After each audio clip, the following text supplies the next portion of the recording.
the teachers, and then they see a police officer, and sometimes that adds to the tension. I was wondering if either one of you are fans of those kind of police officers in the school system, and why you think that they are needed. I know that a lot of that came out after 9/11, which was several years ago and everything, but that's also why there are still police officers in some public buildings, because they were brought in as trying to be concerned about security threats that might be coming from overseas, and in some cases, they're still there. I mentioned that's still the case in New York. I know that's still the case in some of our some of our TSA officers that are also trained officers and everything. So I was just wondering, do you think that we're doing a good job in terms of policing in the school system and in the general public outside of police work, or is that something that you think we need to tone down at some point? No, I'm a big fan of school resource officers within the school system. First and foremost, those school resource officers are there not only to keep the students, staff members, and faculty safe, but they bring partnerships along with them, outside resources, referrals to certain particular organizations or treatment teams.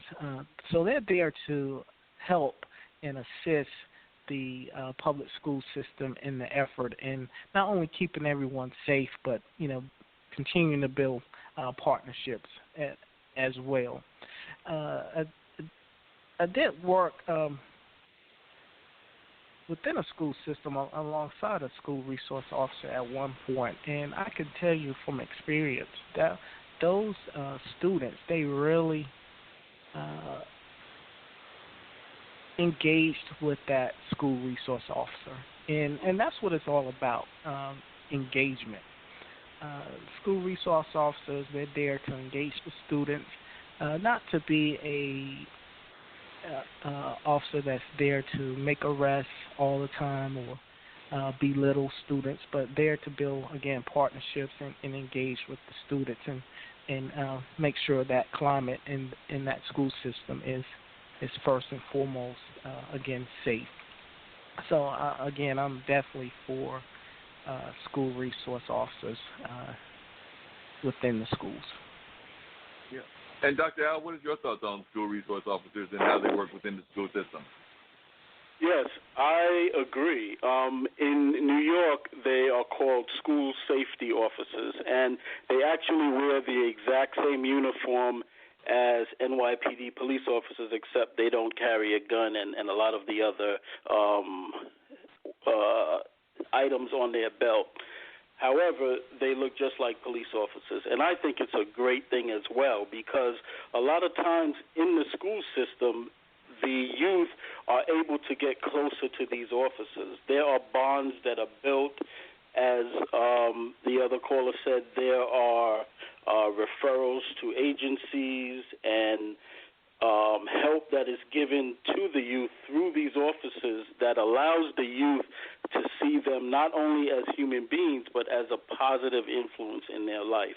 A lot of times, there are students that are going through a lot of different things, and it is not always easy for them to talk to school administration, but they may have formed a bond with this officer, male or female, and a lot of times that is who they end up going to, and the issue is taken care of or helped with through the different resources that officer has. So it shows that the officers are there to help. And as far as the world that we live in today, with the amount of mass shootings and things that we're seeing in our schools, I personally would not have it any other way. I think things are done exactly how they should be done right now. And that actually brings up an interesting point, and that's this whole concept of, you talk about community policing, and some people, when they think of community policing, they automatically go back to the old days of citizens' arrests and things of that nature. And I don't think that's what either one of you mean by community policing. So could you define what you mean by community policing? Because I do think that some people are of the opinion that they're going to wind up being another form of a police force for their community, and means whether that's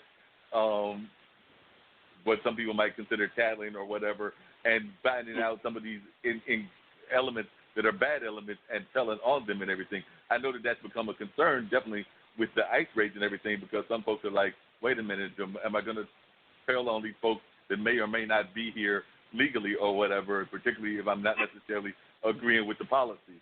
So I was just wondering, what do y'all mean by community policing, and how does it play in some of these very important issues that are going on in our society now, like what's happening with our immigration community? Right. I think community policing is a partnership not only with the police, law enforcement, and citizens, but it's also a partnership with businesses, also with people within the community, organizations. So it's a holistic approach in dealing with this effort to make sure that our communities are safe. So, I definitely encourage everyone to find out what their police department is doing in terms of community policing in their particular area. Go to your city hall or your city officials and just post a question. How can I get involved in the community policing efforts in my community?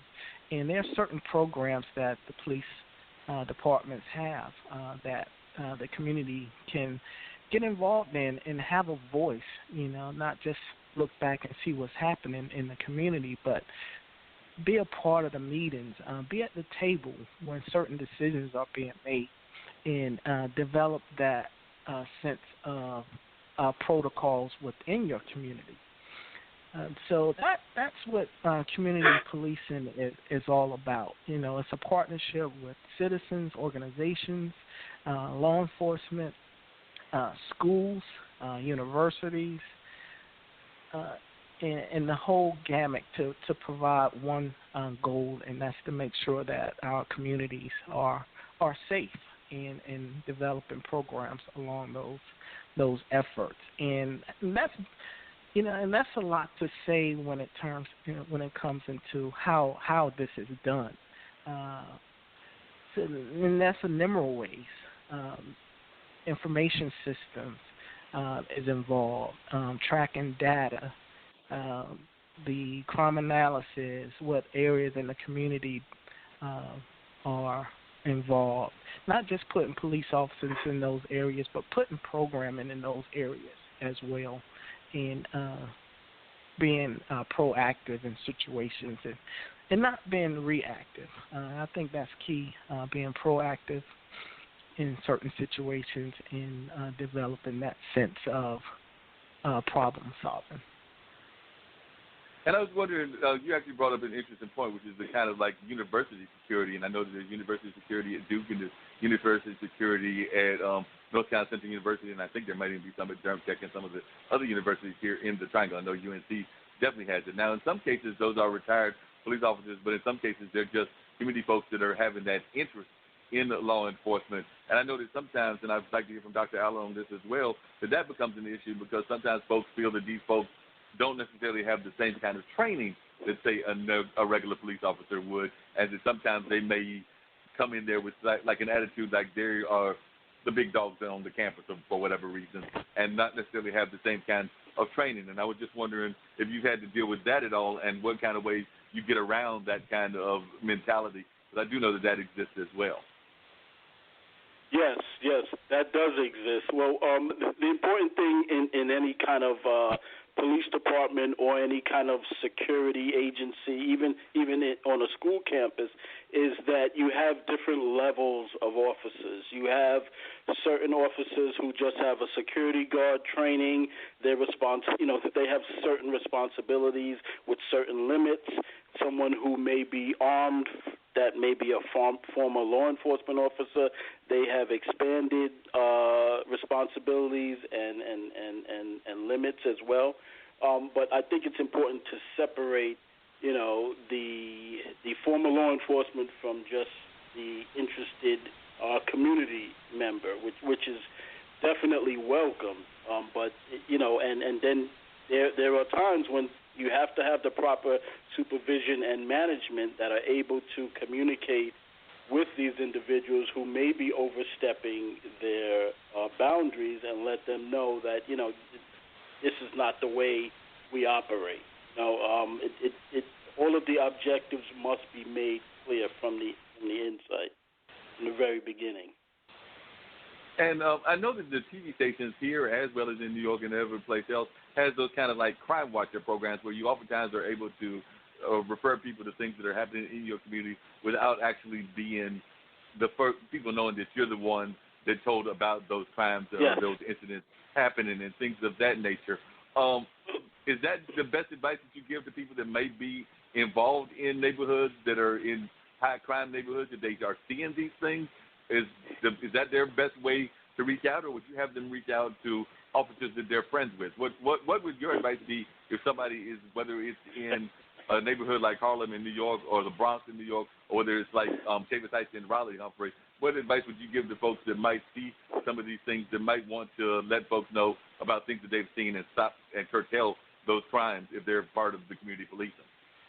Yes. Well. Okay. Go ahead. Go ahead, Humphrey.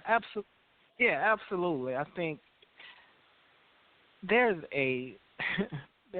the Crime Watch areas, the 1-800 hotlines where you can go in and talk about things anonymously. I think is very key, very important for the community to know and to understand. Because right now, in my experience, people, they are hard to engage and talk about something that has happened that they know about, and just in fear of retaliation.